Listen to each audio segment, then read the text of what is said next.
Hello and welcome to Hey, I Loved That Movie, the podcast where we rewatch the films we loved when we were younger to see if they still hold up. I'm Dan. I'm Michael. I'm Helena.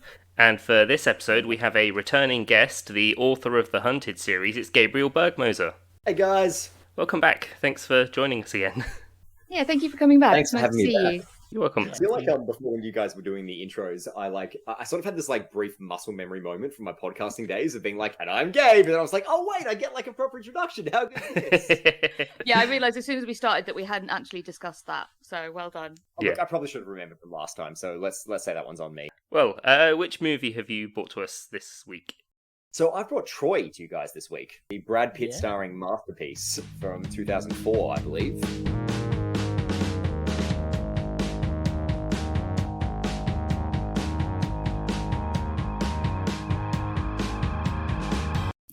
Yeah. Film starring everyone. I had IMDb open the whole time, being like, well, I know who that is, and I know who that is, but is that like a fat version of that person? And then I looked up and was like, yes, it is.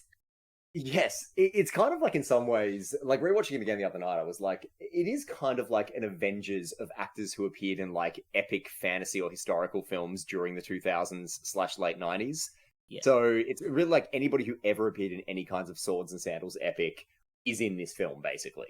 Yes. Yeah. And it's got big a Lord of the Rings vibes as well. Well, yeah, I think it came out 1 year after the trilogy ended, so very much hot on the heels of that. Yeah, do you mean for the fact that it was really fucking long? Yeah, that's true. I started watching epic for nothing. No, exactly. But yeah. I'm glad that I was given the heads up about its length so that I didn't start it at 8 o'clock last night.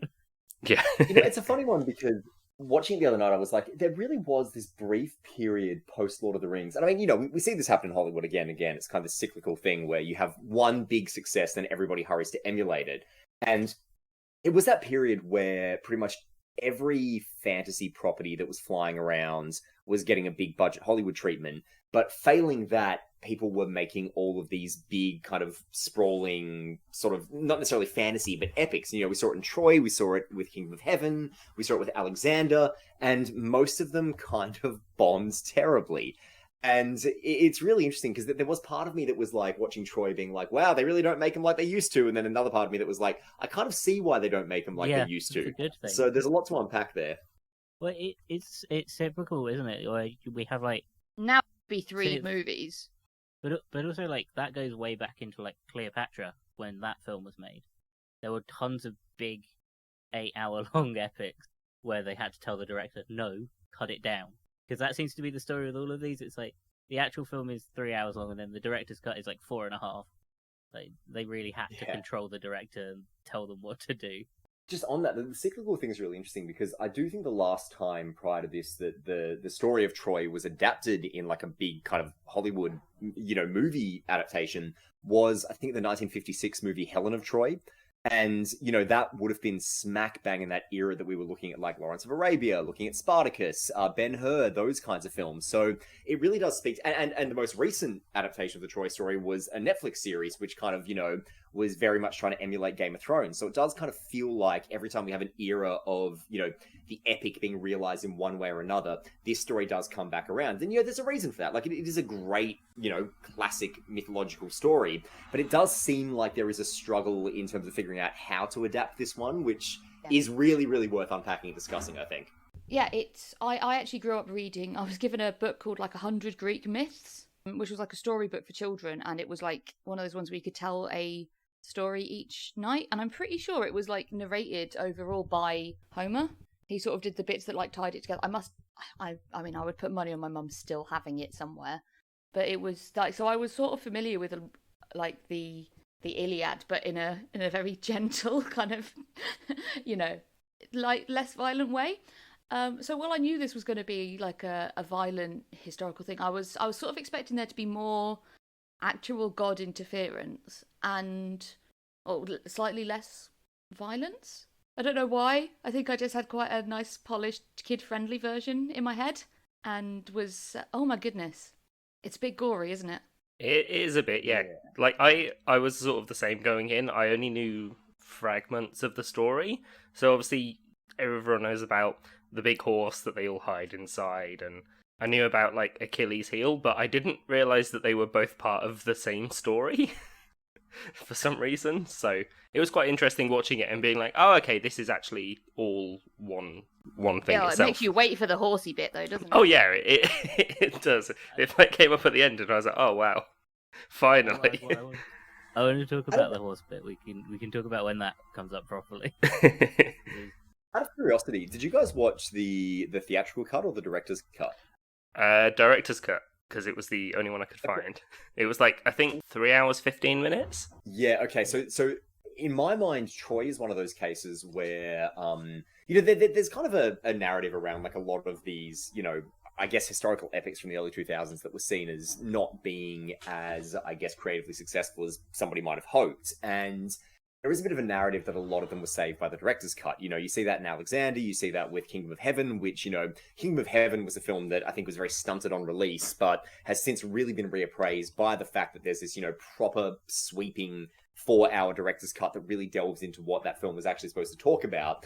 And that's one of those things where you go, oh, right, that's what that film was supposed to be. Troy is not one of those films. Troy is a film that I, as a kid, really, really enjoyed in its, original theatrical presentation. But I only saw the director's cut a few years ago, and I was like, oh, no. Like, you just, it feels like the director's cut goes out of its way to ruin everything that I originally liked about Troy. And one of the big things is the music. Like, a lot of what it adds is just really superfluous, and it also replaces like a lot of what was really great about the original James Horner score from the original theatrical cut. And so it's weird because I do think in some ways Troy is kind of an example of why director's cuts kind of aren't always a good thing, because I really don't think the director's cut adds anything. And I'm not saying that the theatrical cut is such a, incredible forgotten classic that, you've somehow spoiled your experience immensely by watching the director's cut instead. But I will strongly argue that the original cut is better, and I don't know what Wolfgang Petersen was doing with the director's cut. I really don't. Oh, what does it actually add then? If or is it just more tits and gore? Not much. Mainly more tits and gore, but just like a lot of like how like in a lot of director's cuts you'll get a lot of extra scenes between characters that will flesh out relationships or give you a different context as to what's going on and everything. And in the case of Troy, you get those scenes; they just don't really add anything new. Like, and particularly I think the last time I'd watched Troy before watching it for this was the director's cut, and I was so pissed off at it that I didn't watch Troy again for ages afterwards. But watching it again for this, I was like, yeah, wow, like the stuff in the director's cut really is profoundly unnecessary. And again, like, not to harp on about it, but the music is a really big thing, because I think Troy has a fantastic score, and the original score does rely a lot on sort of vocals and on drums and on this really kind of primal soundscape that it goes for, all of which is gone in the director's cut. Like, all of the kind of singing voices are gone, like the choral voice are gone, that gives it this real sense of like epic grandeur. And on top of that, the Achilles Hector fight, which maybe is the best scene in the film, in the original cut, that is scored entirely with this like drum beat soundtrack that is so like again, it's primal. It feels like battle drums. It's really, really like capturing what I think they're trying to go for with it. And then the moment, of course, when Achilles kills Hector, that's when the proper score comes back in, when the chorals come in, when the voices come in, and it's like the humanity comes booming back in after this like scene of just like really visceral stripped back battle that of course appropriately scored by just this drum soundtrack. The director's cut replaces it with a track literally taken from the soundtrack of the Planet of the Apes, the remake, the Tim Burton remake. I have no understanding of why this is, but I remember watching the director's cut and being like, wait, what is this? Because as a kid I remember being like riveted by the drums and how full on and how intense this fight scene was, and the director's cut just somehow removes all of that. And as anybody who ever watched showing my age here and showing the generation I grew up in, as anybody who ever watched Skins would know, when Skins got its DVD release and all of the soundtrack, all of which were well-known songs, were replaced by like license-free songs, the show loses half its potency. And that, I think, is also the case in Troy. And I'm not, again, suggesting that it had an immense amount of potency to begin with, but what potency it did have goes out the window in the director's cut. And I've realized that I've gotten very angry very early in this episode. Yeah, about the version you didn't actually watch as well. Yeah. It's weird, because, that explains why, like, nothing about the soundtrack was standing out to me then, because I watched it just over a week ago, and it's like, nothing in the score or the soundtrack was that memorable, really. So that kind of explains it. It's also It's like a lot big better part original, I of, can promise you that. Yeah. a big part of historical epics is the soundtrack. Like they carry the like you think about all of them, from like Western versions to like Eastern epics and stuff like that. The soundtracks are always incredible, and to know that it was weirdly replaced. Do you reckon that was like an editing thing where they just realized that the original didn't fit? Like it was just slightly out of time and it looked weird? Look, I can't account for that. I mean, given that Weird. the soundtrack of Troy is maybe the best thing about it, I just straight up don't know why. And it's like, and the thing is, even the songs it does keep, it gets rid of a lot of, like I said, the chorals or the vocals or those things that kind of give it a lot of oomph. It strips all of those back, and I just genuinely don't know why. I can't account for why that was. I can't account for those choices, but what I can say is that scarcely in my life has there ever been a director's cut that has pissed me off as profoundly as the director's cut of Troy does. Because yeah, I've never seen the original version. Also, never read the Iliad, so I kind of went in a bit blind. It's really funny with the Iliad because like my relationship with Troy was basically, I think I spoke to you guys last time about coming from a Steiner education and like a lot of emphasis on different mythologies and different sort of historical stories and whatnot. And it would have been in like either my second or last year of primary school that we did like a big I guess study period on Greek mythology, and we studied Troy really closely, and I really loved that story. And when the film came out, I would have been 13 when this movie came out, which in retrospect is exactly the right age to watch Troy.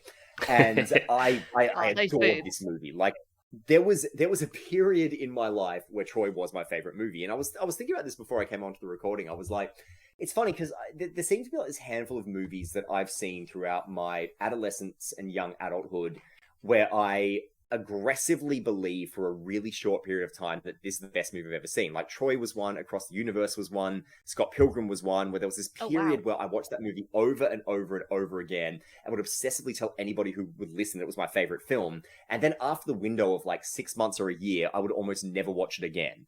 And Troy was one of those. I think the reason for that was that, I saw it at exactly that right age. And, I absolutely adored this film, which then, of course, led me to buy the Iliad and try to read the Iliad.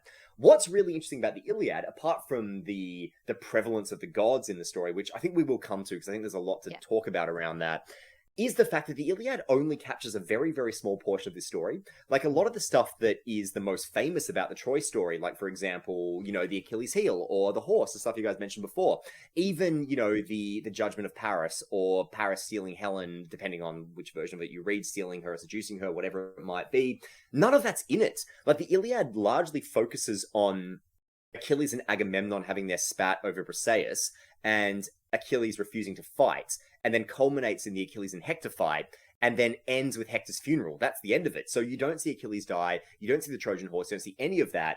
So I think a lot of that stuff was sort of filled in by just like either apocryphal myths or other writings over the years, but that stuff didn't come from Homer, and I don't know if it's because at the point where the Iliad was written, those aspects of the story were just such assumed knowledge that he didn't think he had to cover it. But it is a really curious thing for those who haven't read the Iliad, that it leaves out a lot of, in fact, most of what is the most famous stuff from this story. I think that's not as uncommon as you'd think when you look at like old texts and things like that.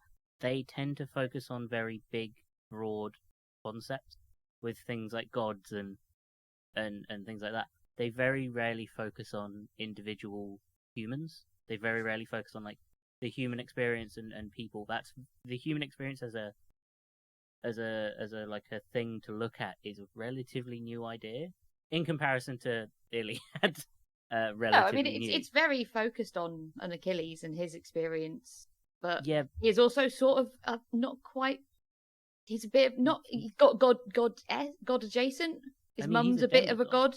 Yeah, he's a demigod. Like it's not about the survival. Whereas in this film, she collects seashells.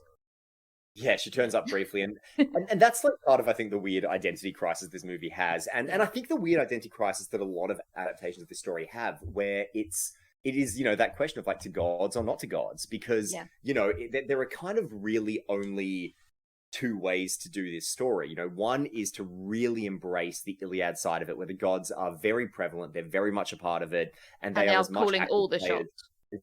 Exactly, they're as much active players, if not more so, than any of the ground level heroes. The other version is to really strip all of that back and go for like a quasi-revisionist version. And it can't be anything but a revisionist version if you strip the gods out of it.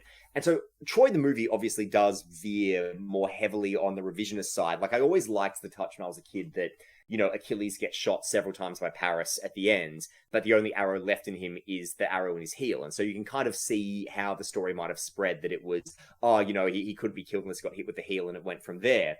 But the other thing is that this movie kind of hedges its bets a little bit when it comes to the gods, because there's a lot of dialogue from Achilles that implies that he is familiar with the gods, and implies that he does sort of know a little bit about them and the way they live and their envies and their passions and their loves and whatnot. And you would assume that that comes from his mother. And the scene with his mother does also imply some kind of supernatural element to her, because she essentially maps out his future right there. But if you weren't familiar with the story and you didn't realize that his mother was, as Helen summed up perfectly, a bit of a god, then because she's not like a full-fledged Olympian, is she? She's like a demigod or something. I don't want to say nymph, but it began with an N. I don't know. I must admit, I was reading the Spark notes for the Iliad last night at about 11. Not all of it went in. Is it Thetis? Was that her name? I should have Googled this before I came on. No, it's good that we're probably bringing the same amount of information as people who listen to this podcast know about the Iliad. It's not obligatory reading for this.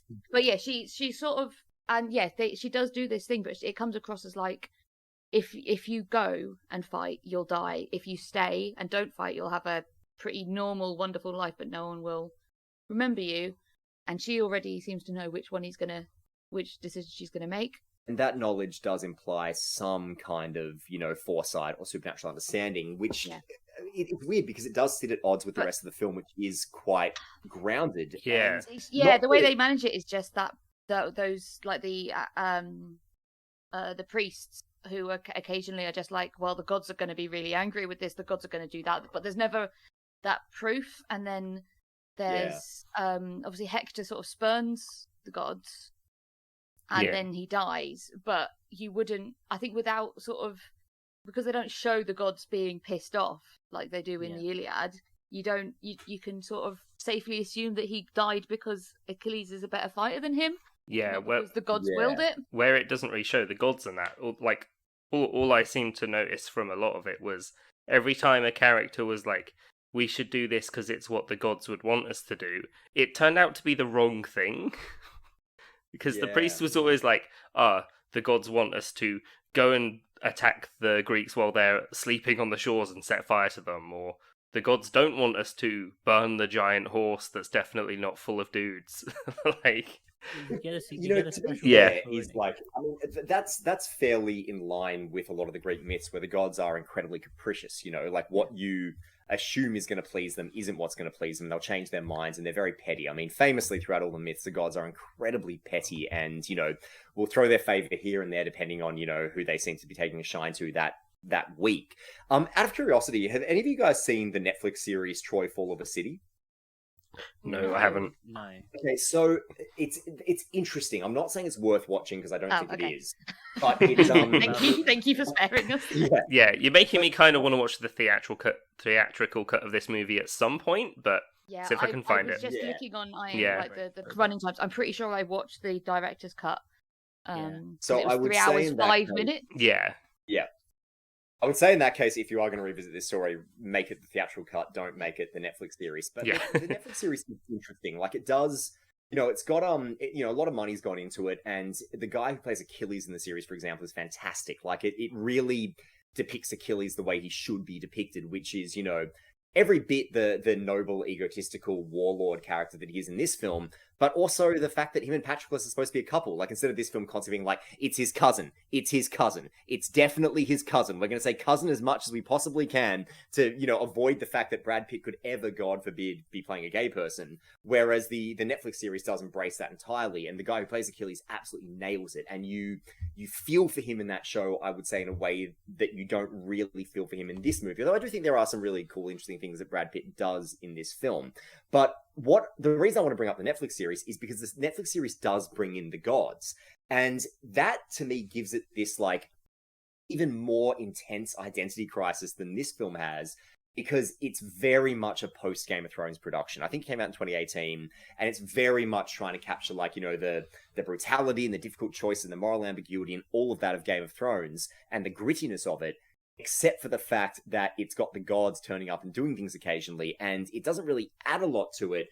But you're left kind of wondering, like, why are you guys here? Because it feels like they wanted to include them to give some point of difference from this film, because this film obviously was kind of a more gritty, grounded take on the story than we might have been accustomed to seeing until that point. But including the gods feels really reluctant and half-assed in that series, and it makes the series feel incredibly confused. And that's why I always think about one of my favorite adaptations of this story was the David Gemmell Troy trilogy, a trilogy of novels, where that was like the most intensely revisionistic version of this story I think I'd read. And it was really satisfying for that reason. Like, for example, you know, I think from memory, like, Helen was really unattractive. Like, it was made very, very clear that, you know, the war was never about Menelaus's honor. The war was about Agamemnon needing a pretext to invade Troy, which is subtext in a lot of versions of this story, but that book series makes it, like, absolutely text. A lot of other things where, like, for example, Achilles is not even a major character in those books. He's just this famously brutal, awful warlord who's just really, really good at killing people. And there's no nuance, there's no complexity, there's no noble honor to his character. He is just an absolute brute, which of course he would have been in any realistic context. Yeah. And, you know, maybe the masterstroke of that book series was the fact that the Trojan horse, throughout the book series, they always refer to the Trojan horse, which is the Trojan cavalry. And so what happens at the end is that they don't make a big horse, fill it with dudes, and send it in. They ambush the Trojan cavalry, dress in their armor, and ride back into Troy as the Trojan horse, and then kill everybody once they're through the gates. People don't realize who they are.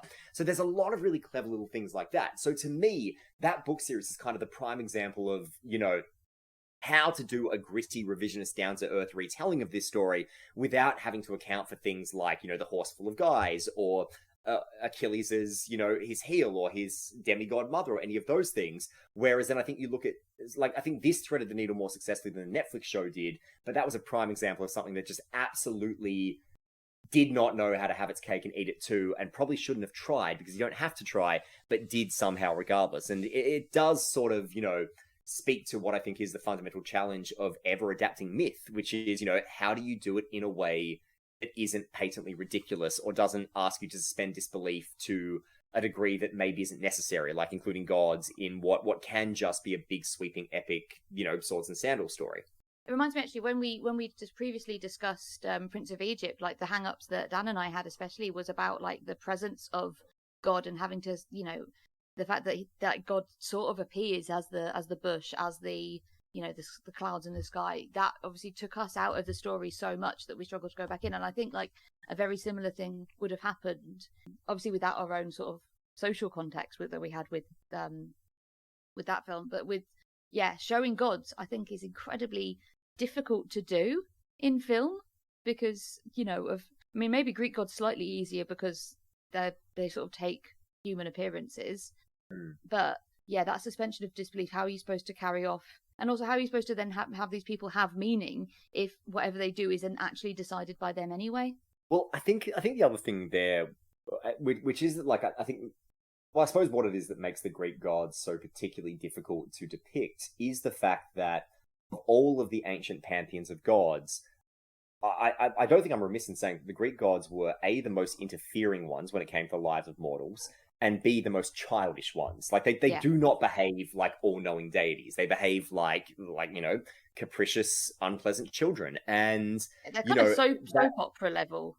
Like, yeah, absolutely. Because it's all about, you know, who is whose favorite, and who's claimed what, and who doesn't like who, and who's feuding with who this week. And I'm not saying that isn't inherently interesting drama. I think it can be in the right hands. I just think it is really difficult. Whereas I think in The Prince of Egypt, you know, God in The Prince of Egypt is depicted very much as this kind of unknowable, dangerous force that you cross at your peril. And that to me kind of works because, you know, I don't find, you know, I think sympathetic is the wrong word to use when it comes to fictional depictions of deities. But that God I don't find sympathetic or, you know, like I should be awed by that God. I feel like I should be terrified of that God, which to me is very true to the Old Testament stories. Whereas I think if you were to depict the gods in any way faithful to the Iliad or faithful to the Greek myths, I think modern audiences would just be kind of like, why? what are they doing? Like, what's going on with these people? Because they are just bickering children ultimately. Yeah. Yeah. I mean, they sort of remind me of the gods in Pratchett quite a Yeah, bit, absolutely. who are sort of obviously they don't come up super often, but when they do, they are just playing games, literally playing sort of their version of god chess, moving around their heroes and moving around their tokens, just to sort of get at each other, regardless their total disregard for the human lives around them. Like, they're not important, and it's very hard, I think, to have a these two stories being told where one story treats the other characters as so worthless and so unimportant, and then you're being told, oh no, you still got to watch the next 3 hours of these guys doing stuff.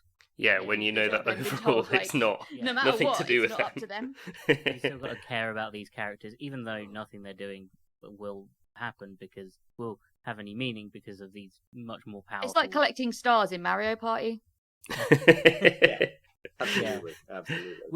I don't think I can think of any example of gods in particular being used in something like this and it being effective. Every example that I can think of is it kind of ruins the story. Unless you lean completely into the gods are these powerful, unless you humanize the gods, there's no real way of doing it.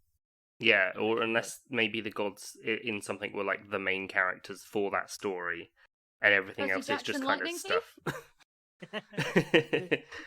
I must admit, it's been a while since I read that book, but there are gods in it, right? His dad's but that humanizes the god.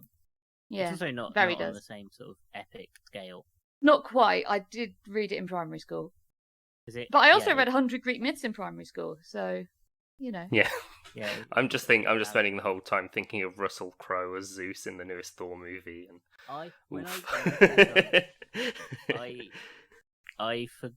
it took me a while to realize that it wasn't Gladiator that I was watching. For some reason, my brain has merged these two films together, and I was like, this isn't what I thought it was.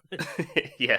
I mean, it probably, you mentioned before it owing its debt to Lord of the Rings, but it probably owes a big one to Gladiator, realistically, if you kind of look at what it's trying to achieve and what it's trying to evoke. I mean, look, it's funny, because I do think in some ways it's not, like, it's probably copped a lot of flack over the years for being derivative. I don't know if it's that derivative. Like, it definitely has a different tone and style to Lord of the Rings. I mean, the battle scenes in some ways evoke it, but there's also a they're much more grittiness and brutal. Yeah. I can see why young Gabe loved this. Having read your books, I fully understand why. There's definitely an element. There's definitely an element of brutal hacking and slashing in The Hunted that I can see in Troy. It's the splatters and like all the sounds. Like, they must have had an absolute field day with the what's it called when the person does the sound by like Foley. Smashing Foley, just killing all of the watermelons, and squishing all of the just hitting all of them with hammers and really getting that like smush crunch sound right. It's there were many and they were like the ones again that I thought were things that I really liked about this film. Again, was like it was so gritty and so violent, but then still some of the worst things were off screen. So like seeing the hammer of, was it Ajax or one of them, like his mace come down, and it comes down off screen, but you hear the sound. You don't actually see the corpse like get exploded. Yeah, there's just like a little bit of like a blood spray or something.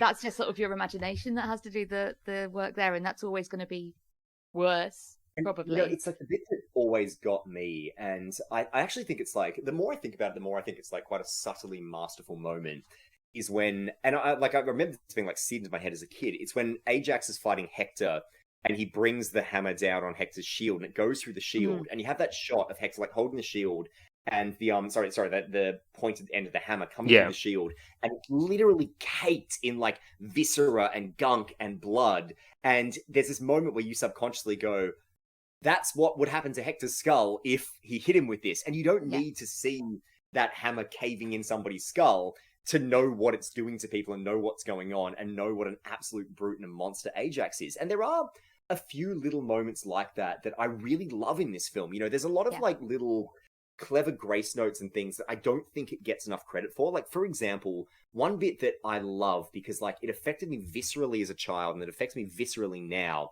is when You know when you're a kid and you watch movies like this, you watch the action movies and you play sword fighting in the yards and everything, and you love Lord of the Rings, you pretend you're Aragorn or whatever it might be. Yeah. And I remember doing that as a kid, and one of my friends saying to me, "Yeah, but if like we were in any of those battles, like we'd be killed instantly." And as a naive kid, I go, "No, I'd be totally like Aragorn. Like I'd be getting in there and like I'd be killing all the orcs and I'd be heaps sick." You think you're going to be Achilles, you think you're going to be Hector. And that's why I think the scene where Paris challenges Menelaus to the duel and gets the cut on his leg and then crawls away is so affecting, because it's the moment where, for that character, like his naivety really comes home to roost. Like it's the moment where he realizes, oh shit, this is really, like, this is real, and I'm in trouble here and I'm in over my head. And he literally crawls back and hugs his brother's leg because he can't handle it. And it affects me so much as a kid, because I think other films would just write him off completely as a coward, but he literally spends the rest of his film trying to make up for it. So there is an attempt there to give him like a proper arc. But beyond that, I think the reason it got to me so much is the fact that I'm like, yeah, that's probably what I would do. Like that is probably definitely what it's anybody I know easy. would do in that case. It's easy to say you'd have a hero's death, a gallant death, but when you're in that much pain, but you're not dead, you will do anything you can to not die. Yeah, and exactly. that includes blubbering and clinging on to your brother, despite being brought up in this world where honor and everything is, you've made this oath to save Troy, and you can't do it, and you're the one that fucked it up in the first place. Exactly. And it's set up earlier in the film on the boat when Paris is like, I'll go back and I'll sacrifice myself for Helen and everything, and Hector's like, oh yeah, and that sounds really noble to you, but you haven't been there, you haven't been in battle. But like, Paris is an idiot. He doesn't realize it until that moment, what he's actually up against and what he's actually set in motion. And I love that moment for that reason. Really, has he? He's never fought. They make that clear at the start as well. So, have you ever killed anyone? No. No. Like, have you ever hurt anyone? It's like, no. It's like, okay, so why the fuck do you think you can manage all of this then, mate? Well, You're asking other people to fight your wars for you, basically, because you just don't. You are an idiot. You don't know what you've done. Well, that's like the only time in his life he's ever had his masculinity tested. Like, this film is incredible on how it presents masculinity, because it is of the time of, you need to prove yourself to prove that you're a man. You need to prove your masculinity, and he goes through his life believing he is the most masculine man in the world because he sleeps with whoever he wants and everyone wants to sleep with him, and to him that's it. That's masculinity. He's never had it tested, and that's why he believes he can go out to win these wars, and he believes he can do all of this, because he always has been. He always has been able to do what he wants. He's just never had it challenged. And he's never had to do anything difficult. Yeah, and then he has it direct, literally in the most purest form. He has his masculinity challenged. He is put on in a brutal fight with someone that is clearly better at combat than him. And not only is it the person that's better at combat than him, it's the person he stole the woman from. It's the person he believed he was more masculine than, because he'd taken his woman. Like, and the woman had chosen to, because he says, I didn't steal your woman. I didn't steal your woman at night. It was daylight when your woman left you. Yeah. That's something he says, and it's like, he believes that because of all of that. And then, the rest of the film is him trying to relearn what masculinity is. And Hector sort of has this. Hector is pretty much presented, at least to me, as the perfect man. He is the perfect man in this film, which is really funny. Until he scorns the gods. Well, no, because he's the perfect man, because that's what Achilles is supposed to be. Supposed to be the perfect man, right? Like Achilles is the ultimate hero. He's like the perfect warrior, whereas Hector would be the perfect man because he's got the wife and the kid and the I get what you mean. Yeah. Not just that. Like, Achilles is, for a warrior, the perfect man of the time. Like, he is the ultimate fighter, which would make him a man. However, like, the difference between him and Hector is emotional. Hector is driven by a human force, and in the best scene in the film, when they're fighting each other, that whole scene, because Achilles is there for revenge. Yeah, because Hector killed his Patroclus. Cousin, Yeah. definitely cousin. Definitely Absolutely cousin. They Absolutely don't. cousin. No one Just no one no in homo, Greece definitely or cousin. Troy ever had No. homosexual relationships. Not a thing Gays that are happened. No, not a thing in No. ancient Greece. They definitely Ignore- didn't have... Like, don't think the about where scriptures. they got all that oil from to make the giant flaming balls. Don't think about it. But Did in you that say scene, that they used lube balls? I mean, maybe. but in that fight scene, like Achilles is the ultimate killer. You watch him; he stalks his prey. Mm. Like he is emotionless the whole time. He is really careful-footed, and Hector is meant to be his equal, his human equal. He is not. Like Achilles is so far beyond his Hector's skill, which, from what we saw earlier, should mean that Achilles is the more of a man because he is a better fighter. But Hector is losing every time he tries to fight. He loses a little bit more, and he gets really desperate. And he's no longer fighting to prove his masculinity. He's fighting to not die. Yeah. And that is really human, and that is what makes him a man in comparison. I think it's also. Achilles. I think they sum it up in the film as well as like Hector is fighting for Troy and Achilles is fighting for himself. Well, yeah. But at the end of that fight, Hector's fighting to survive. Like, he's no longer fighting for Troy. He's fighting to not die. Yeah, that whole scene was so fucking good. Like, It's genuinely an amazing fight scene. Like, brilliant And fight. I can't believe that there's no stunt doubles as well. It's fantastic. Yeah. And yeah, it's like there is like, I mean, you can.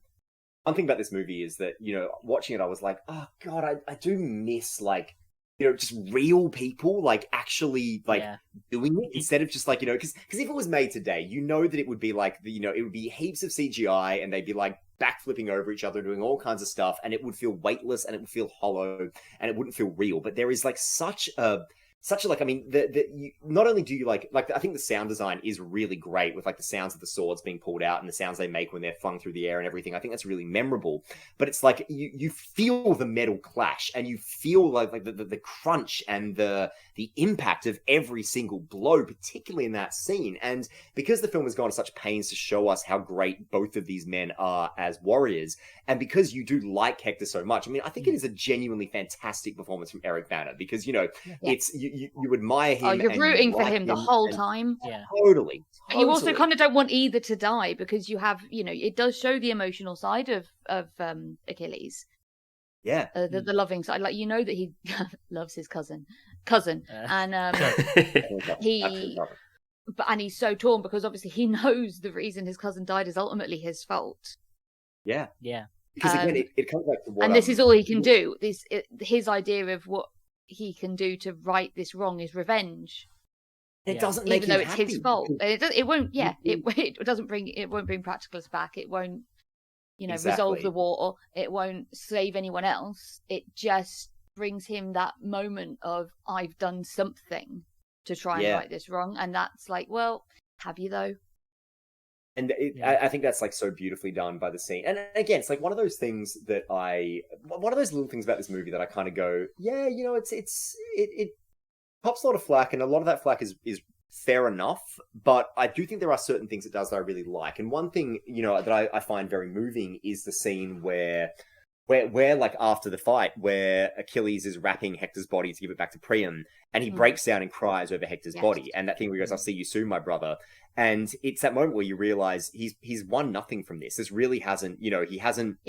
Yeah, cool. He's done this like epic fight that we remember throughout the ages. He's gotten what he wanted. He's consolidated his glory and his legend in that moment. But it hasn't mattered because he's still lost the person he loved. He's still just kind of proved himself to be a monster to Briseis. And now he's got Priam just coming to him in this moment of humanity, kissing his hands and being like, please give me my son back. And it doesn't matter. It doesn't matter in the face of actual connection. And he realizes that in that moment, and he breaks down and he kind of realizes how futile it all is. And that's like, that I think is like a kind of moment that, particularly for this era, like a lot of those kind of, you know, heroic male stars, you know, your Brad Pitts, your Tom Cruises, whoever, many of them wouldn't go that far in a moment like that. Like to have a moment where, you know, the action hero character fully just breaks down in like actual sobbing. Yeah. Yeah. Not like, just like one, like, masculine tear running down the cheek, but like full on convulsing sobs. Like it's a moment of incredible humanity, and I think it really, really lands. Yeah, I you was don't even really get that touched. now.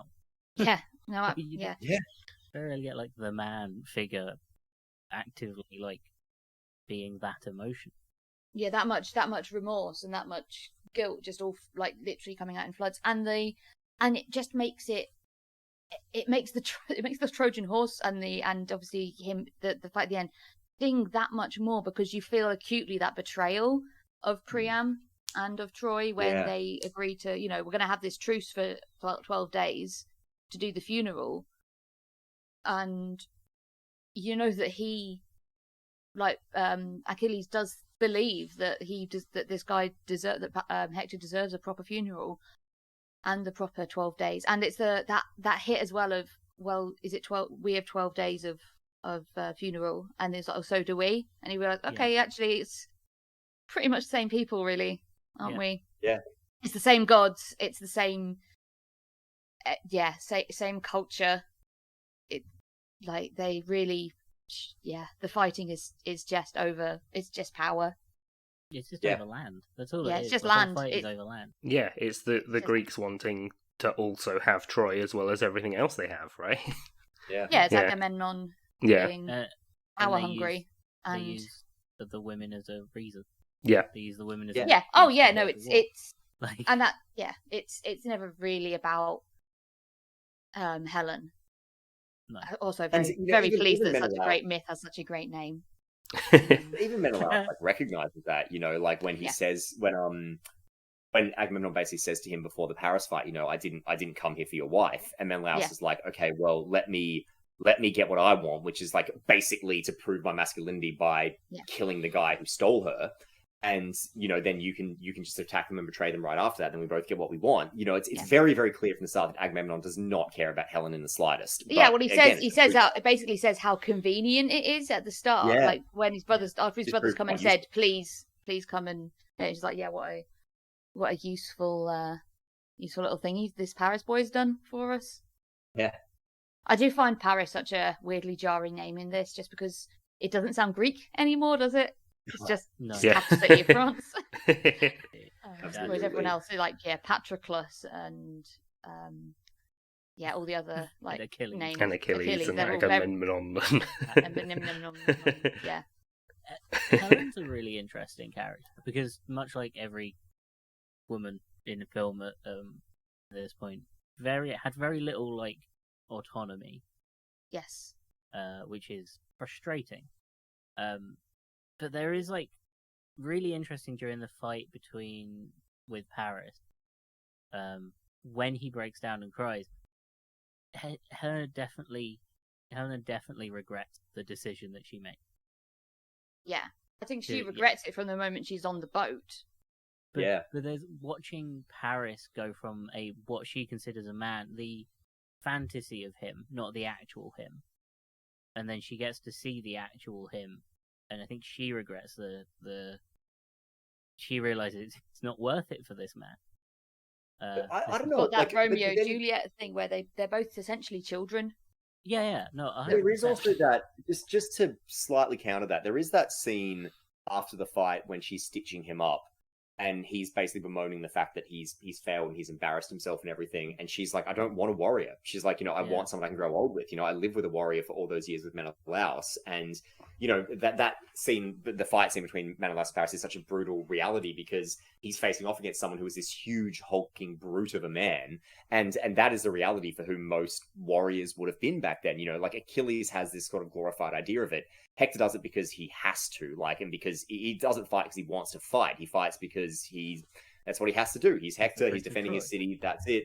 And it's so I do think there is that, but I think you're right in that there is regret from Helen's part.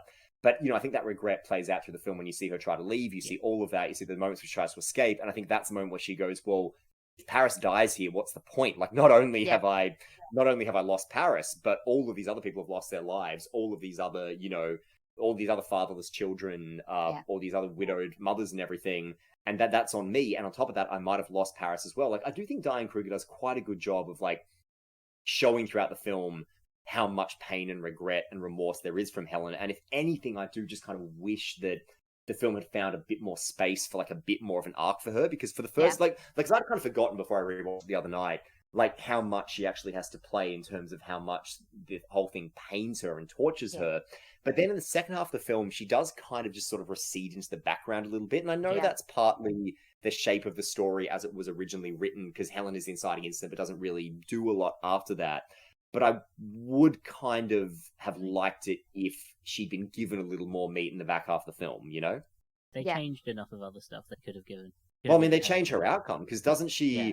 Because in the original myth, she goes back with Menelaus. Like, he doesn't die, he takes her back. So even her ending of getting to... Like, it's implied that Paris will join her, but you don't know what happens to Paris and Briseis, but I think the assumption is that they get out.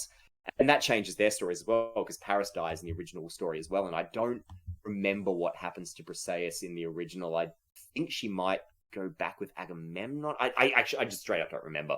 But, you know, so Agamemnon claims her back, and that's the thing that pisses off Achilles so much. Yeah. I don't remember the exact details. I'm sure it's in my 100 Greek myths. I'm sure there is a bit on...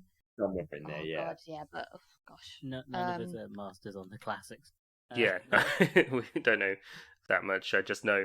I mean, one thing that I was thinking were like to do with Achilles as well. Like towards the end, the whole Achilles heel thing. I think if anyone got shot through that tendon, it'd fuck them up anyway. So it's not. Shouldn't just be specifically him. Any warrior that got shot there would probably not do too well after that. You're not going to be walking. No, you're never going to be walking. I mean, that's the thing with like all gods, though. It's like this is how you kill the gods. That will kill anyone. Yeah, it's like the whole thing with vampires: stake through the heart. I think that'd kill most people. Yeah, I'd be at least upset, and also being shot with a silver bullet would probably still hurt. Yeah. I'd be miffed. I would be mildly miffed. You know, like I have to confess, it would put me out. It ruined my day. Yeah. With silver, you're more likely to get an infection. Like. Yeah.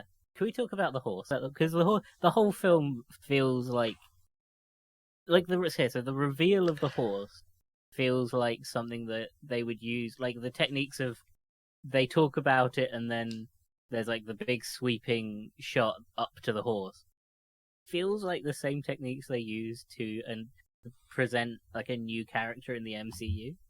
It feels like a big reveal of like an MCU character. Surprise, here's Spider-Man. This character. That's what it feels like when they put Spider-Man in America. Like it had that feel to it. Like the director knew everyone was waiting for the horse. Well, like in a sitcom where a character comes in, everyone cheers. Yeah. Here's the horse. It had that vibe. It was better looking than I thought it was going to be. I liked that it because it's made out of the bits of the boat, so it has got that curvy kind of nature. Yeah, I did really like that sort of aspect of it, because I mean, it could have been worse, but yeah, I really, now that you've told us that retelling where it's actually they do the the thing with the cavalry wearing the armor and riding on the horses. That does sound a lot better. Yeah. The idea of the Trojan horse works really beautifully as like a fable, you know, the idea of the danger being hidden behind this thing, and you not like, you know, it's the whole don't look a gift horse in the mouth, beware of Greeks bearing gifts, you know, like it lends itself beautifully to those kinds of things. And as a mythological apocryphal story, it works really well.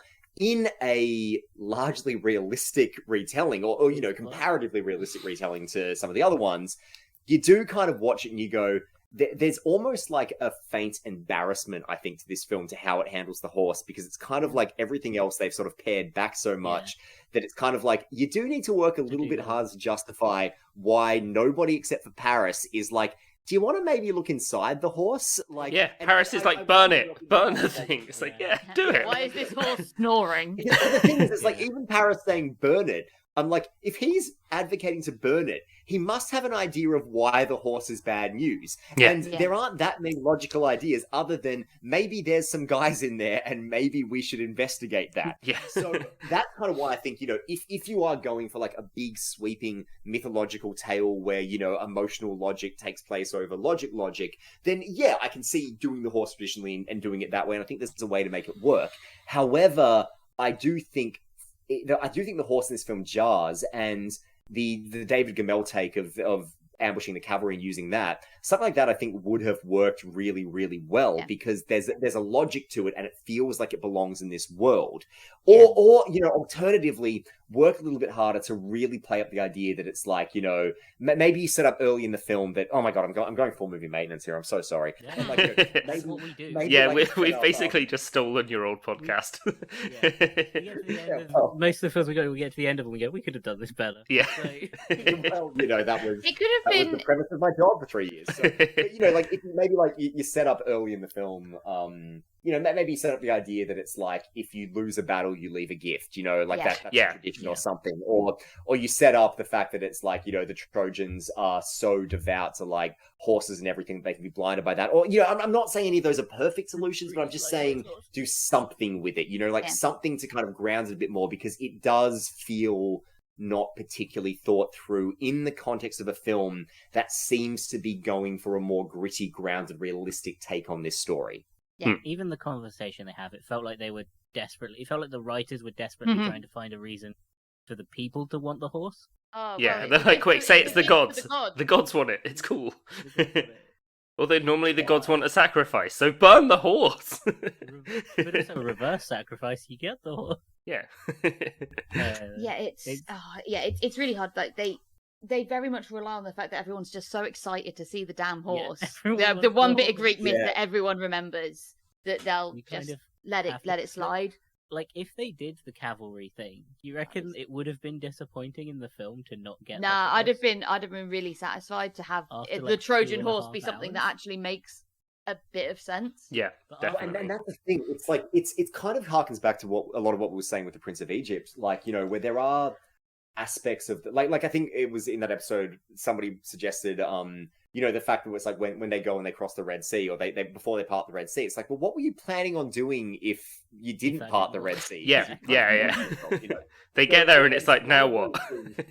Yeah, but it is one of those things where it's like, if you're adapting myth or adapting anything really, there is a certain point at which, but like I think maybe especially myth, or especially these like cornerstone stories, there are certain things you do kind of have to include one way or another, and you kind of can't change the same way that you can change, a Captain America comic from the 70s, for example. And that is one of those things where it's like you are a bit beholden to it. And I think the David Gemmell approach was clever, because it gave you the Trojan horse, it just gave it to you in a really different way. Whereas I think in this film, it's like, I do think it is a struggle, because the Trojan horse is the most famous part of this story. And, it's like, if I do think there would have been, because I agree with you, Helena, that I think doing something different or finding like a clever way and not literally showing a big wooden horse done well, I think would have been fine. But I can totally see how studio executives in the early 2000s would have been like, if we don't give people the Trojan horse, they'll be disappointed. If we don't give people the thing that is most famous about this story, they'll be disappointed. And you're kind of beholden to it. And I'm not trying to like suggest that the creators of this film wanted to do something different and were constrained from it, but I do think there is a slight awkwardness to how the horse is dealt with in this film that to me suggests a level of discomfort with it being there to begin with, Yeah, like you can tell it's uncomfortable just by the reveal.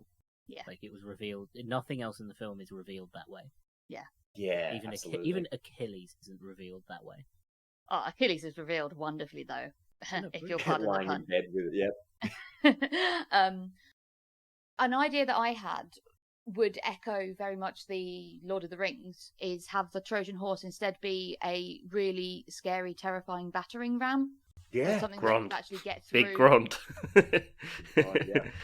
Is that the name of the? Yeah, the big battering ram in one of the battles in Lord of the Rings. I can't remember which one he's in. Yeah, I think it's in. Yeah, and it's actually the Battle of the Pelennor Fields. So that's the one. Get all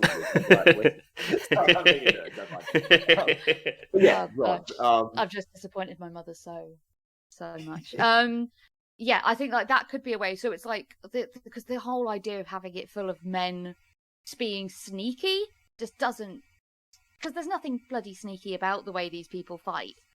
No. Ever. For them to suddenly be like, oh, and we're going to sneak out. It's like, these guys don't know how to be quiet. They're just going to be burping and farting like the entire way into Troy.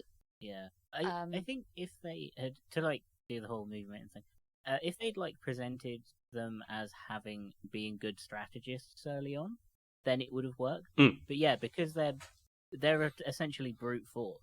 Yeah, or like They they don't really make any really sense. they've briefly mentioned a couple of times. Oh, the only way, the Trojans do mention like once they're in the walls, the city is lost. But they don't. The Greeks don't actually say that.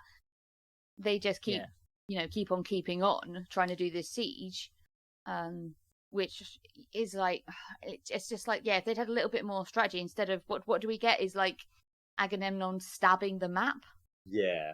And that's kind of it. We don't. There's no like. At least with Greece, at least with the Trojans, you see their meetings. Yeah. And then deciding what to do. Whereas you don't really get that. All you get from the Greek side is the where's Achilles? We need Achilles. Go and apologize to Achilles. Stroke his ego. That kind of thing. And that speaks as well to like, and I don't know if it's like weirdly for a film that is, depending on which version you watch, either pushing 3 hours or over 3 hours long, there are, I think, a few sort of classic characters who are given short shrift in this film, and one of them is Odysseus, because Odysseus is, one of the most central characters in the mythology. I mean, he literally got an ancient times version of a spin-off in the Odyssey. So, he is a memorable, beloved character for a lot of reasons. And look, I love Sean Bean as much as the next person, but I do feel like is kind of a non-entity in this movie. Like, the idea of Odysseus as the really crucial strategist who Agamemnon was using to come up with the cunning ploys and the plans to get back at the Trojans, like that's not really there. And you don't, like, there's no indication of Odysseus being this great intellect or strategist until not with Sean Bean's not with Sean Bean's accent as well. When everyone else is doing very strong, Aragorn. I was going to say also, I love Brad Pitt. But he's either Aragorn or he's just an American. Yeah. He's so gorgeous though. I don't care.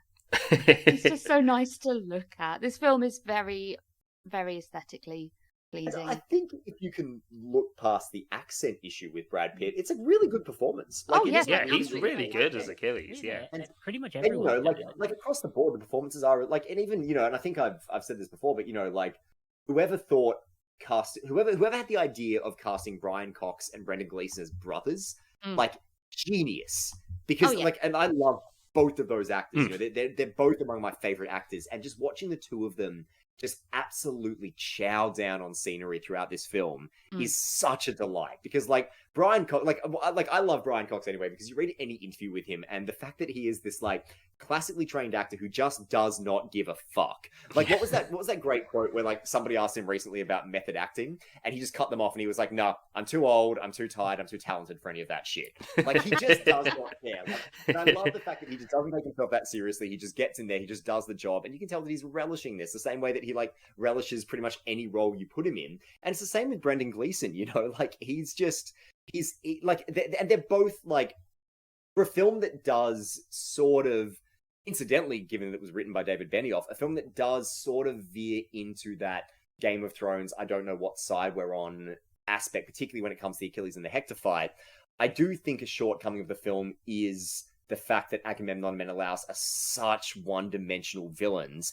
But if you're gonna have these total mustache-twirling, straightforward villains, you can do a lot worse than casting those two actors to play them, because they're purely by merit of what those actors bring to the table, they become compelling, even though the way they're written absolutely should not be.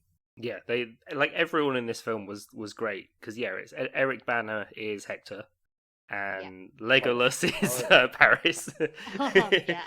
How is he even more of a twink as Paris than he is as Legolas? Everyone had to be waxed for this film as well. I was reading some of the notes on this. Everyone had to be waxed. There's not a scrap of body hair, apart from obviously Agamemnon. Everybody sort of forgets now, but like that era in the early 2000s where Orlando Bloom was like the biggest heartthrob going around, and in the Lord of the Rings era. And there is something like quietly subversive about his casting in this, because you could imagine that his agent would have said, no, you can't play it. It's like the classic thing about what was it, like Will Smith turning down Django Unchained because he didn't get to kill the bad guy.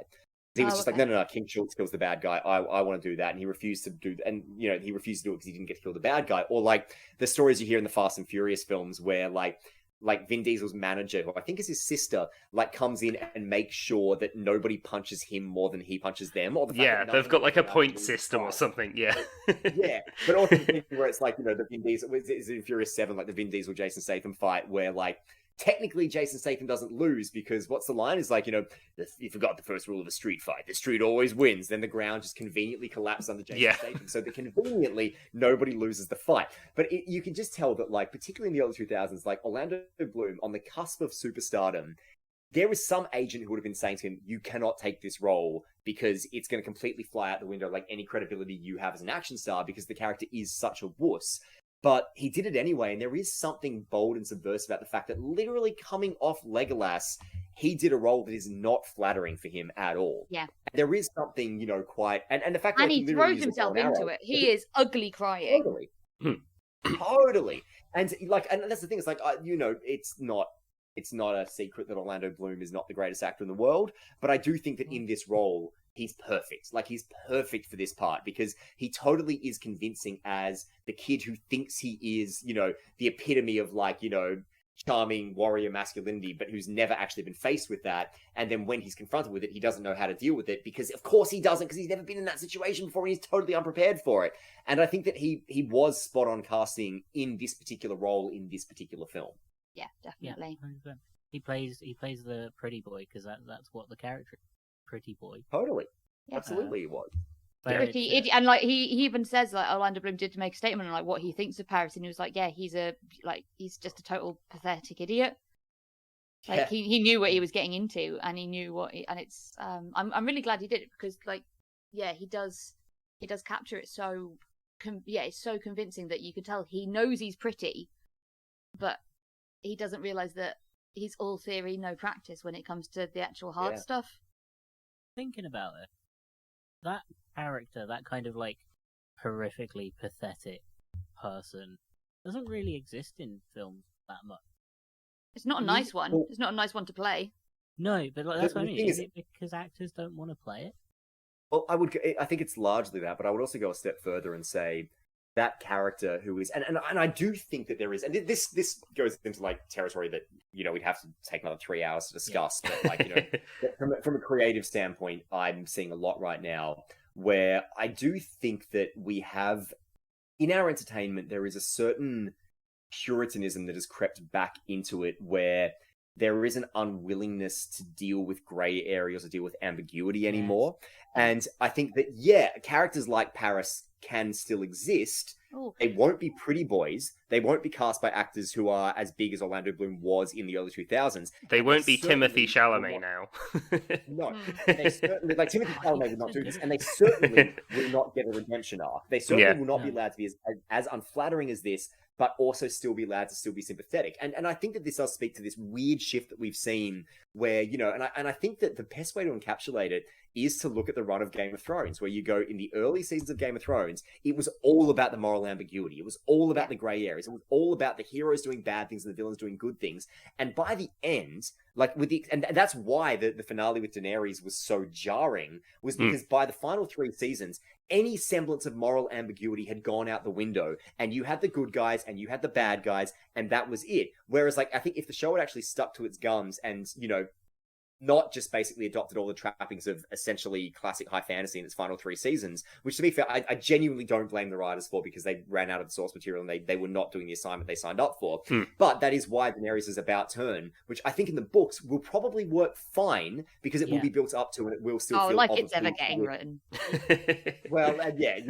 I think but the thing is that there has been this shift where there was this, I do genuinely believe that in the 2000s, and I don't know if maybe that was a post 9/11 thing or whatever, but even in the 90s, I think it exists as well. There was a willingness to sit in the discomfort and to have characters who, sympathetic characters doing bad things or having moral failings or having failings of courage, that then they would be allowed to come back from, because that's what a character arc looks like. But, we don't get that anymore. Like, the Marvel heroes are all uniformly heroic and uniformly going to do the right thing, and that's it. And that kind of is what we expect for entertainment now. And I think it's not only asinine, it's destructive, because it teaches people that unless you are a paragon of virtue and perfection, you are somehow a failure. And I think that is dangerous. It reminds me of Skins, the three different series of Skins we have. Yeah. Where we have Tony being the main character in the first one, who Who's is a psychopath. He's awful, but you're kind of, he's charming. He gets girls. He's very much Parisian in that respect. And he gets redemption. But then the show he does him. It destroys him. And it makes him more sympathetic in the second season when he loses everything that gave him his power. Like, he loses his wit and his charm and everything after he gets hit by the bus. And then he has this, like, I wouldn't... it's been a while since I've watched Skin, so I don't know if I'd go as far as say it's redemptive. But he does have, like, an arc that adds texture to him. And that, it's that classic thing that I love where it's like, you set up a character to be one thing and then you subvert them and you do something interesting. You reveal... It's Steve Harrington in Stranger Things. You reveal that they're not quite who you thought they were. And that, to me, is so interesting. And... I mean, Stranger Things is relatively recent, but that feels like the last time I saw that. That feels like the last time I really saw, in that first season, not the more recent ones, but in that first season, I really saw that interesting subversion where it's kind of like, I don't know whose side I'm on with this person. I think it's also like that whole idea of every character, because every character we have now is this perfect archetype. Whatever archetype they are it to, and they very rarely do anything wrong. Good characters never do anything bad, and bad characters never do anything good. I think that's a problem because for like an audience, for like a mass audience, because people are so used to that, and that is like how a lot of people have viewed a lot of media.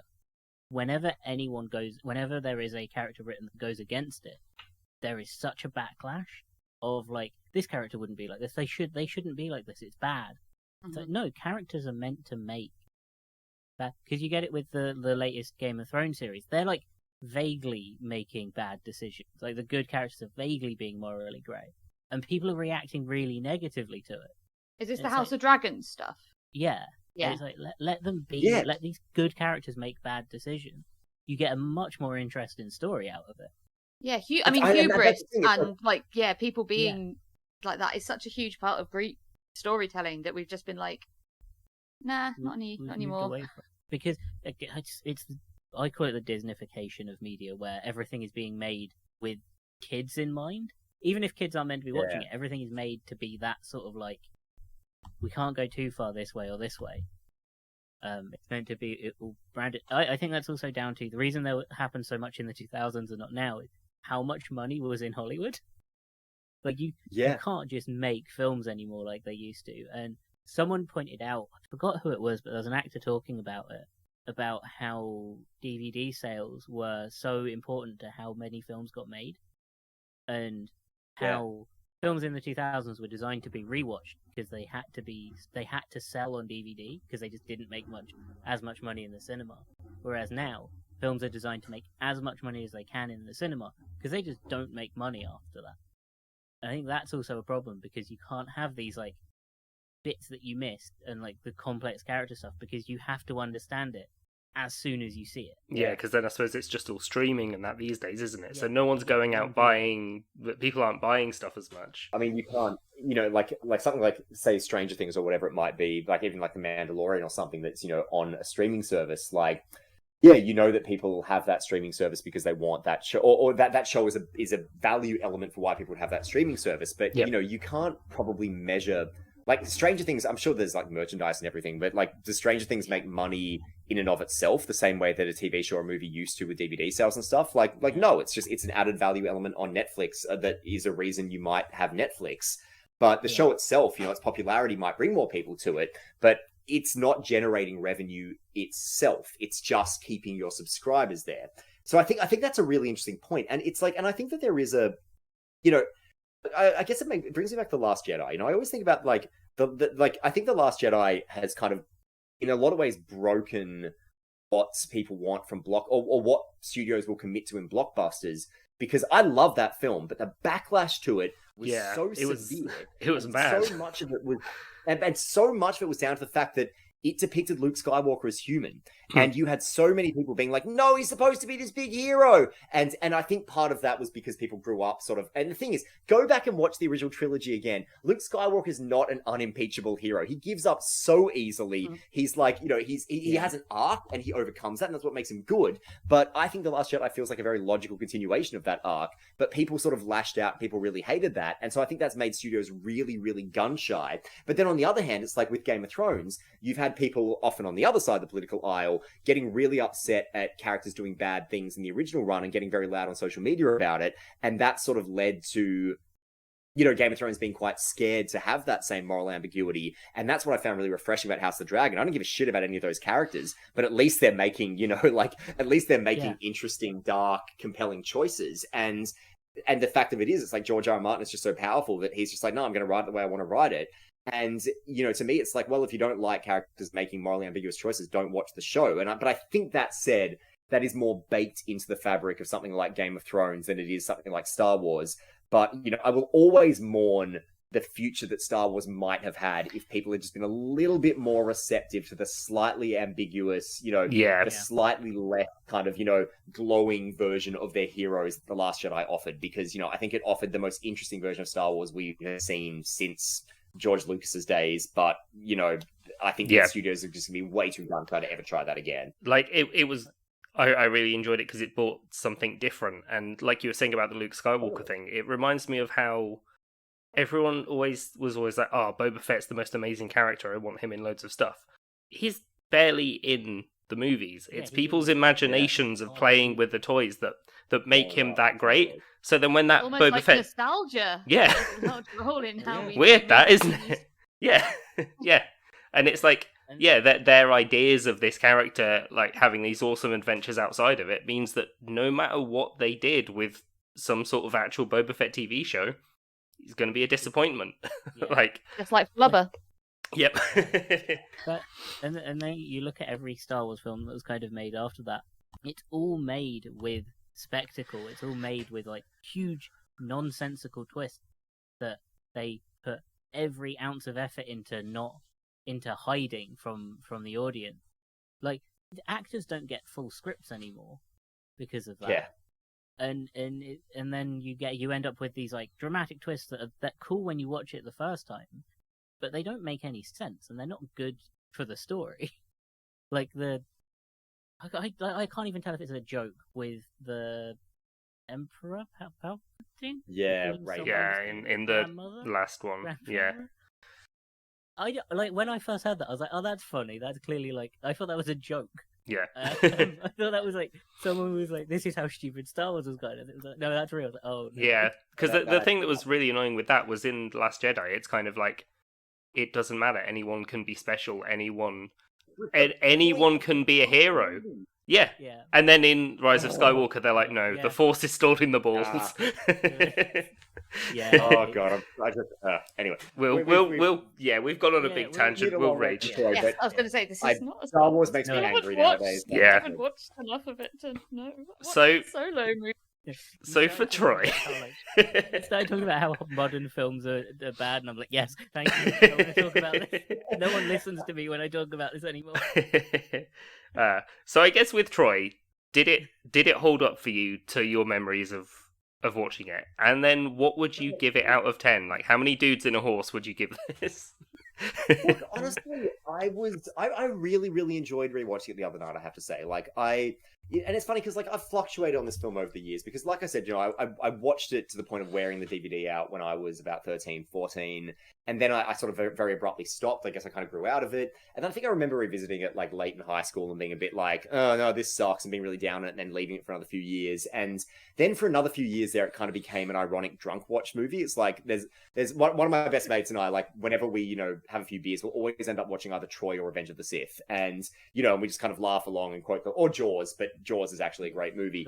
But my all-time favorite movie, some might argue, I might argue. But, with Troy, it's funny because the other night was probably like the first time I'd watched it like not ironically or not kind of as like this weird nostalgia throwback. I was like, no, I'm just gonna sit down and watch it.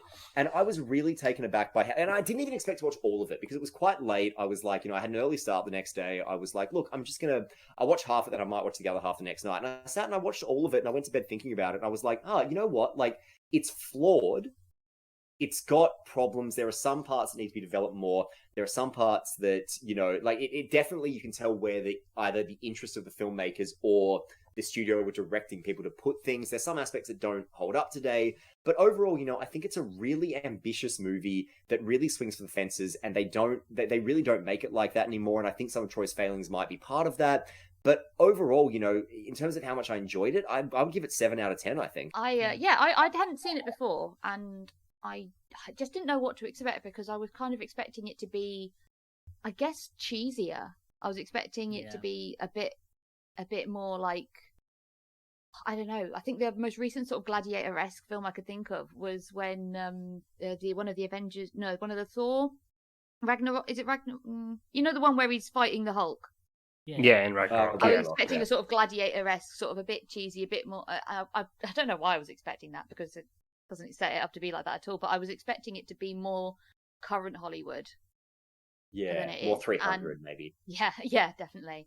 And I was really pleasantly surprised with how much I enjoyed it because I was going in seeing that it was 3 hours long, not realizing that I sort of assumed that 3 hours was the short version and that there was like there was a longer version, and I was like, oh, I'm glad I didn't watch the 4-hour version. I was gripped. I want to watch it again. I definitely want to watch the theatrical edition just because of the music. Because there was the only time I found the music poignant in this one was when it stopped, and there was just like some silence during. I think it's when Hector was killed, and that was actually quite. And I was like, oh gosh, and it sort of hits harder. But then it sounds like the way they do it in the theatrical edition is much more effective. I think so. Yeah, I really. So think so. I do want to watch that. I mean, I might give it a break for a bit. But I really enjoyed it. It's also made me really nostalgic for those books that big anthology of Greek myths I had when I was a kid. I kind of want to get my mum to send that to me now if I can flip through it. It makes some good bedtime reading. Slightly less upsetting than the story tapes I get the boys to listen to. Oh yeah. I think they could be really violent, and I just glossed over it because, to be fair, the standards are set pretty low for what I used to listen to before I went to bed as a kid. I'd give this. I think I want to give it. 8 singing widows out of 10. Like the music was really. That was the only bit that I really liked music-wise was when they were like properly belting. Yeah, I just had such a great time that I do. It's really scratched an itch I didn't know I had for like a good historical romp. Yeah. Because I never got into Game of Thrones. I did try. I read the books, but then I just couldn't get into the TV. I didn't have access to it because I didn't have Sky when it came out. So I was only watching the odd episode, which is not how you're supposed to watch Game of Thrones. It really doesn't work like that. And I remember just watching it with my mum and there just being like just a lot of sex and boobs. And to be fair, we used to watch True Blood together, so I don't know why it bothered me that time. But I think, oh gosh, I don't know. I'm really glad that I got to see this because it's not a film I would have picked up otherwise. It's just so not talked about these days. It's really fallen off the radar, and no one's doing Greek. Well, apart from this, what sounds like vaguely half-assed Netflix thing, people aren't really doing Greek stuff at the moment. It's a shame because those togas, and the little sort of crop top shawl thing that Brad Pitt was wearing in the with the deep indigo dye, fantastic. I have doubts about the accuracy of the costumes in this film, but I'm not a Greek specialist, so I can't comment further. But he looked pretty. Oh, he was just stunning, wasn't he? This film's so nice to look at. Apart from when people are getting their heads caved in. Yeah. There's a lot of fruit punch being splashed around at those points. But actually, you're right. It's pretty grim. But the sex scenes and the lying around looking like Greek, literally like Greek gods and Greek statues. Very, very oiled. But definitely his cousin. Definitely his cousin. No one was ever. Oh yeah, no one's ever used fighting or training each other in fighting as a metaphor for sex before. That's not a thing that happens. No one was gay in ancient Greece, and especially if they were, them being cousins would stop them. Yep. Mutually exclusive. Famously. I think the time didn't really shock me, like it being 3 hours, because I watched the extended version without realizing the director's cut. It being 3 hours wasn't like, I wasn't like, oh, this is a normal epic amount of like epic film time, because The only other like epic that I've sat down and properly watched is Red Cliff, which is about 4.5 hours long. So I was like, oh, it's 3 hours. That's just how long these films are. Yeah. And then no, it has such good scenes and it has such good story elements, like the fight between Achilles and Hector, and that is such a good fight scene, and everything that is good about fight scenes, and anything that's good about, you can just watch that scene and understand everything about this. Like, it's so good. But the rest of it, a lot of it is just like meh. It's not bad, it's not good, it's just meh. It's just nothing. It's quite dull, underdeveloped story. But yeah, no, I'd never seen it before. Just kind of expected. I expected it to be okay because reading reviews, people were like, it read like people couldn't work out if it was good or not. Like people were like, it's there, it's a film, you can watch it. But yeah, I kind of liked it. I think I'd give it 6.5. People inside a horse. No, 6 wooden horse gift. I was going to say, yeah, 6 people in that horse would not have fallen Troy. You know, That's No, how maybe grammar not. works. Does that work? Felled? Yeah. Felled Troy. But yeah, no, I just wish it was a bit more developed, and it does feel like Troy is kind of the cursed epic, because apparently they've never got it right. It's only got 53 on Rotten Tomatoes. That seems low. Yeah, it's a bit of a surprise. Well, it's a thing that I can't tell if people like it, and I don't know if I like it or I know I like bits of it. I don't know if I like the film as a whole. Couldn't tell you. Yeah. But yeah, Well, I think it's like, aesthetically good. yeah, it copped a lot of flack when it came out, and I remember because it was the time when I was reading Film Geek magazines. Like I was reading Empire magazine a lot when I was that age, and I remember reading all these bad reviews of Troy, and then being like, well, "This can't be right," and then reading them online because I loved it that much. And that was kind of like maybe the first time I was like, well, "Hang on, like, are the reviewers wrong, or am I wrong, or am I an idiot?" And then eventually, and like that was probably like a bit of an eye-opening moment for me, of just being like, oh, just because something's in print doesn't mean I have to agree with it. But it does. It's funny because I do feel like you watch it now and you kind of go, oh, like there is something refreshing about it because it doesn't have the same hollow weightlessness that so much of what comes out nowadays has, and that's really refreshing. But I do wonder if it looks better nowadays than it did back then, because put up against following like, Lord of after the Lord of the Rings, Rings, yeah. It's Yeah. always Yeah. everything falls short after Lord of the Rings. So. Exactly. Yeah. And I think that's got a lot to do with it.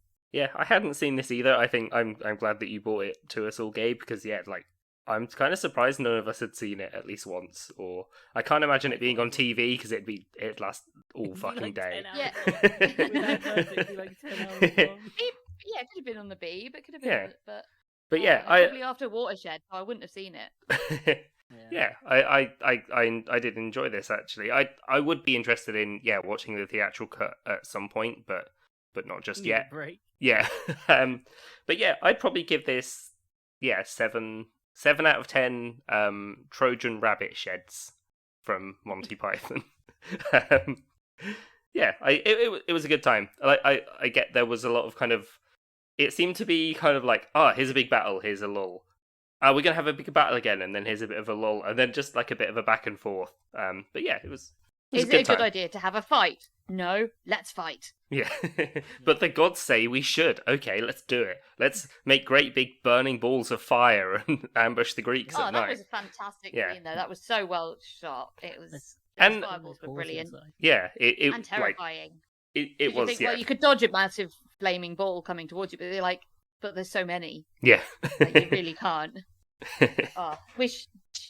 Yeah. Oh, yeah, I really enjoyed it. Yeah, it was a good time. Right, well, I guess with that, I've been Dan. I have been Michael. And I've been Helena.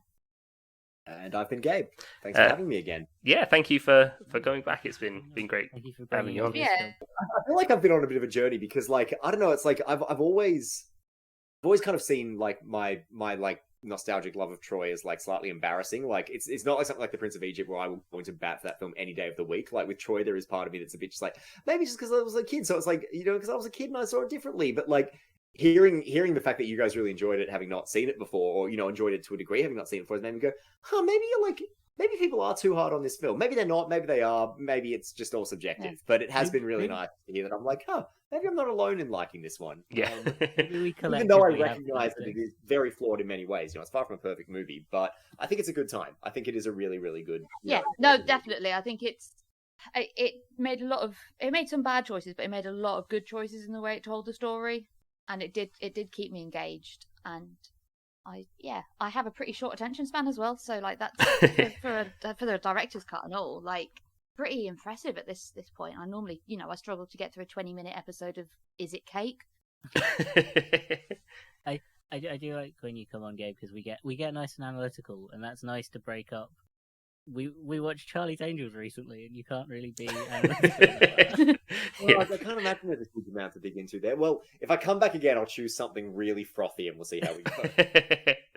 It's really fun. Yeah. Well, Gabe, what have you got going on at the moment? Brilliant. So I've got I've just had an Audible original come out, The Hitchhiker, which has gone to #1 in Australia, which has been mind blowing. Oh, nice. So that hasn't come out overseas yet. So I believe I don't know when this is coming out, but I believe it comes out internationally on the 5th of October. So it came out on the 5th of September here in Australia, and Audible chose it for like this massive promotion, and it's like that just like, brought it to a huge amount of eyes I don't know would have found it otherwise. So that's been really, really special. So Hitchhiker, it's like a, contains sort of psychological thriller, a bit like Misery set in a car in the Australian outback, basically, is the best way I can pitch it. So yeah, that's out, and that should be out pretty soon overseas if it's not out already by the time this episode drops. And that's probably the big one to at the moment, Troy. How violent is it? It's a lot less violent than my other stuff. So like a lot less violent than The Hunted or The Inheritance. But that said, there are a couple of scenes that made my mum call me in a shrieking horror. So it's not bloodless. In fact, I think maybe the bloody moments are a bit worse than The Hunted because it's just less of I think they hit with a bit more impact. Yeah. It's not quite as numbing as The Hunted, maybe. But anyway, look, I'm super proud of it. People seem to like it so far, which is always nice to know. So yeah, if you like sort of contained psychological thriller stuff and you like Aussie accents, then give it a listen. I think it's an Audible original. So depending on your subscription, I think it comes free with an Audible subscription or trial. So yeah, check it out. Nice. You can find this podcast on Twitter and Instagram at Hilton Pod. That's at HILTM Pod. We're on Discord as well, and we have a Patreon now. Mikey, what are we doing for the Patreon? We're going to invade Troy.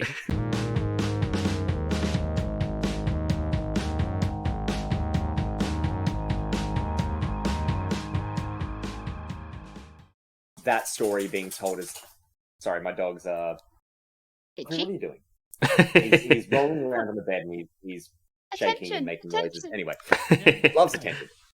Don't we all?